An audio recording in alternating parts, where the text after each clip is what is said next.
সুপ্রিয় দর্শক, আসসালামু আলাইকুম। নিউজ 24 মিডিয়ায় রাতের সংবাদে আপনাদের সবাইকে স্বাগতম। প্রথমে জানিয়ে দিব একটি ভয়ঙ্কর চাঞ্চল্যকর সংবাদ। জানিয়ে দিব এপ্রিলের ভোট নাকি এপ্রিল ফুল, ইউনূসের ঘোষণায় আশা কম প্রশ্ন বেশি থাকছে বিস্তারিত। জানিয়ে দিব গণতন্ত্র ও অবৈধ সুদী ইউনূসের দেশব্যাপী সন্ত্রাস চক্রান্তের বিরুদ্ধে আওয়ামী লীগের ঘোষিত শান্তিপূর্ণ কর্মসূচি। জানিয়ে দিব অধ্যাপক ইউনূসের সঙ্গে সাক্ষাতে চিঠি দিয়েছেন টিউলিপ সিদ্দিক, থাকছে বিস্তারিত প্রতিবেদনে। এবং সর্বশেষ জানিয়ে দিব ভারতের নতুন করে ভীতি ছড়াচ্ছে করোনা, একদিনে 6 জনের মৃত্যু, থাকছে বিস্তারিত। এতক্ষণ শুনছিলেন সংবাদ শিরোনাম। পুরো খবর পেতে ভিডিওটি শেষ পর্যন্ত দেখুন। সর্বশেষ আপডেট খবর পেতে চ্যানেলটি সাবস্ক্রাইব করে পাশেই থাকুন। এবারে বিস্তারিত প্রতিবেদনে। এপ্রিলের ভোট নাকি এপ্রিল ফুল, ইউনূসের ঘোষণায় আশা কম প্রশ্ন বেশি। 2026 সালের জাতীয় সংসদ নির্বাচন এপ্রিল মাসের প্রথমার্ধে অনুষ্ঠিত হবে বলে জানিয়েছেন প্রধান উপদেষ্টা অধ্যাপক মোহাম্মদ ইউনূস। শুক্রবার সন্ধ্যায় জাতির উদ্দেশ্যে দেওয়া ভাষণে তিনি একথা জানান। তবে তার এই ঘোষণার রাজনৈতিক অঙ্গন ও সাধারণ মানুষের মধ্যে প্রশ্নের জন্ম দিয়েছে। এই সময়সীমা কতটা বাস্তবসম্মত, কতটা প্রস্তুত নির্বাচন আয়োজনের প্রক্রিয়া। ভাষণে অধ্যাপক মোহাম্মদ ইউনূস বলেন, বিচার, সংস্কার ও নির্বাচন এই তিনটি ম্যান্ডেটের ভিত্তিতেই তারা দায়িত্ব পালন করছেন। তিনি আশাবাদ ব্যক্ত করেন, রোজার ঈদের মধ্যেই বিচার ও সংস্কার কার্যক্রমের একটি গ্রহণযোগ্য পর্যায়ে পৌঁছানো সম্ভব হবে। তবে বাস্তবতা বলছে এসব প্রক্রিয়া এখনও প্রাথমিক অবস্থায় রয়ে গেছে। বিশেষ করে মানবতাবিরোধী অপরাধের বিচার এবং সংস্কার কমিশনের সুপারিশ বাস্তবায়নের ক্ষেত্রে এখনও দৃশ্যমান অগ্রগতি হয়নি। তিনি আরও জানান, জুলাই মাসেই আন্তর্জাতিক এবং রাজনৈতিক দলগুলোর সঙ্গে আলোচনা করে একটি জুলাই সনদ প্রণয়ন পরিকল্পনা রয়েছে, যেখানে সংস্কার সংক্রান্ত কিছু বিষয়ে সম্মিলিত প্রতিশ্রুতি থাকবে। কিন্তু অতীত অভিজ্ঞতা বলছে রাজনৈতিক দলগুলোর মধ্যে পারস্পরিক অবিশ্বাস ও দ্বন্দ্বের প্রেক্ষাপটে এমন একটি ঐক্যমত অর্জন করা সহজ হবে না। ডক্টর মোহাম্মদ ইউনূস এই ঘোষণা কিছুটা আশা আভাস থাকলেও বাস্তব প্রস্তুতির অভাবেই প্রশ্নই বেশি হয়ে যাচ্ছে। নির্বাচন কি সময় মতো হবে নাকি জনগণের সঙ্গে আরেকটি রাজনৈতিক এপ্রিল ফুল খেলাই অপেক্ষাই করছে। গণতন্ত্র ও অবৈধ সুদী ইউনূসের দেশব্যাপী সন্ত্রাস চক্রান্তের বিরুদ্ধে আওয়ামী লীগের ঘোষিত শান্তিপূর্ণ কর্মসূচিতে র্যাব পুলিশের বেআইনি আগ্রাসন, অবৈধ সরকারের নির্দেশে বিভিন্ন জেলায় মামলা ছাড়া ও মিথ্যা মামলায় অন্যায়ভাবে আটক হয়েছেন অনেকেই।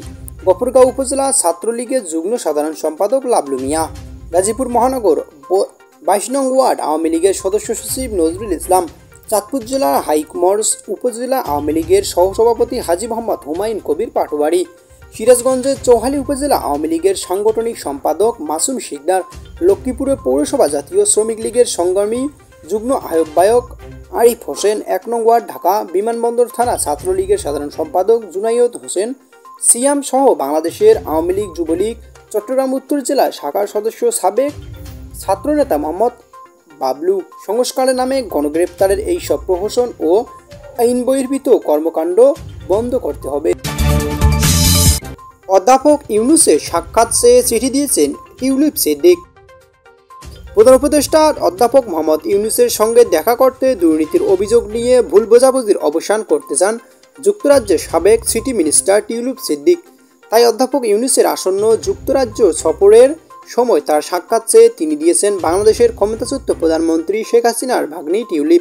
যুক্তরাজ্যের সংবাদ মাধ্যম দ্য গার্ডিয়ানের প্রতিবেদনে এই তথ্য জানা হয়েছে। টিউলিপের বিরুদ্ধে শেখ হাসিনা সরকার আমলে বাংলাদেশের বাড়তি সুবিধা নেওয়ার অভিযোগ এনেছে কর্তৃপক্ষ।